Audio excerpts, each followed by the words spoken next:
Himachal news 24/7। नमस्कार, स्वागत है आपका हिमाचल न्यूज 24/7 में और मैं हूं आपके साथ आंचल मुंगिया। हिमाचल प्रदेश की वन संपदा इस प्रदेश की न केवल प्रकृति द्वारा दी गई एक अमूल्य सौगात के रूप में देखी जाती है, अपितु प्रकृति की इस अतुलनीय देन से राज्य के लाखों लाख लोगों को प्रत्यक्ष व अप्रत्यक्ष रूप से रोजगार के अवसर भी प्राप्त होते हैं। राज्य की आर्थिकी में अहम भूमिका का निर्वहन करने वाली वन संपदा का आंकलन किया जाए तो ये आंकड़ा अरबों खरबों रुपए से भी अधिक हो जाएगा। इस वन संपदा के रख रखाव, संरक्षण व प्रसार का जिम्मा सरकार द्वारा विशेष अहमियत रखने वाले वन विभाग को सौंपा गया है।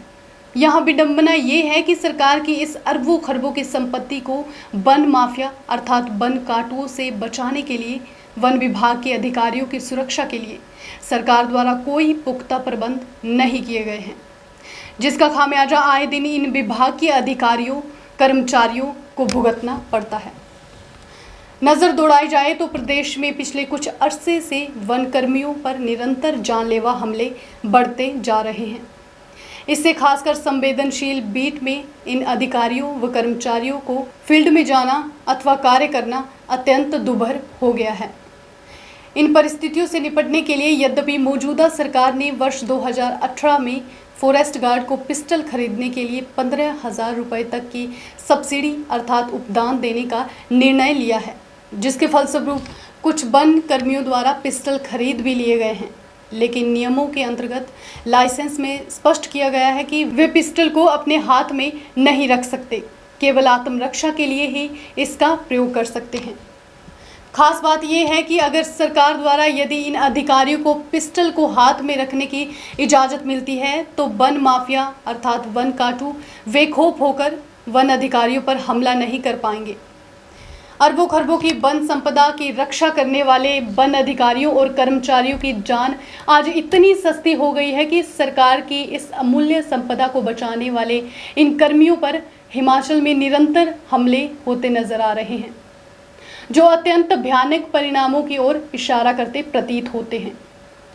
ऐसा ही एक मामला जिला चंबा के कीड़ी क्षेत्र के साहलुई गांव में घटित होता है। एक दिन पहले अवैध कटान व घरों में छिपाई गई लकड़ी को पकड़ने के लिए गए वन कर्मियों पर जानलेवा हमले से 4 वन कर्मियों को गंभीर रूप से घायल कर दिया जाता है।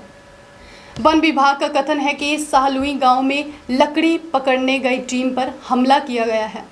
जब अवैध कटान करके घर में लकड़ी रखने की सूचना पर दबिश देने के लिए पहुंची वन विभाग की टीम पर वन काटू और उनके साथियों द्वारा सुनियोजित ढंग से वन अधिकारियों को घेरकर बिजली बुझाकर उन पर डंडों से हमला किया जाता है। परिणाम स्वरूप एक अधिकारी को गंभीर रूप से घायल होने के पश्चात अपनी जान बचाने के लिए हवाई फायर करना पड़ता है। इस अधिकारी की गंभीर अवस्था को देखते हुए इसको चंबा स्थित जवाहरलाल मेडिकल कॉलेज से पीजीआई रेफर कर दिया जाता है। अधिकारी के सिर पर गंभीर चोटें आई हैं। अन्य दोनों वन रक्षकों को भी बहुत चोटें आई हैं। इन्हें जवाहरलाल नेहरू मेडिकल कॉलेज चंबा से उपचार के पश्चात घर भेज दिया गया है। पुलिस मौके पर पहुंची और स्थिति को संभाला। मामला दर्ज कर गहनता से छानबीन शुरू कर दी गई है। हालांकि दूसरे पक्ष ने भी मारपीट का आरोप लगाते हुए क्रॉस एफआईआर दर्ज कराई है, लेकिन समय का तकाजा ये कहता है कि सरकारी कर्मचारियों पर इस तरह से हमला करना अमानवीय है। ऐसे लोगों के खिलाफ कड़ी कार्रवाई होनी चाहिए, जिससे भविष्य में कहीं भी इस तरह की घटनाओं की पुनरावृत्ति ना हो। इन 4 वन कर्मियों पर जानलेवा हमले से पहले भी प्रदेश में वन कर्मियों पर हमले के समाचार मिलते रहे हैं। हमीरपुर, नाहन, कुल्लू व रामपुर इत्यादि क्षेत्रों में निहत्थे वन कर्मियों पर ऐसे हमले हो चुके हैं। अब इंतज़ार ही है कि सरकार किस तरह नियमों में प्रावधान करके निहत्थे वन कर्मियों के जीवन की रक्षा करने में अपने दायित्वों का निर्वहन करती है। प्रदेशवासियों को नवनियुक्त वन मंत्री राकेश पठानिया से इस संदर्भ में बहुत सी आशाएं हैं कि वे इन घटनाओं पर विराम लगाने के लिए वन कर्मियों को आधुनिक सुविधाओं से लैस करेंगे। हिमाचल प्रदेश वन माफिया पर नकेल लगाएंगे। हिमाचल न्यूज़ 24/7 के लिए चंबा से अजीम आलम की रिपोर्ट।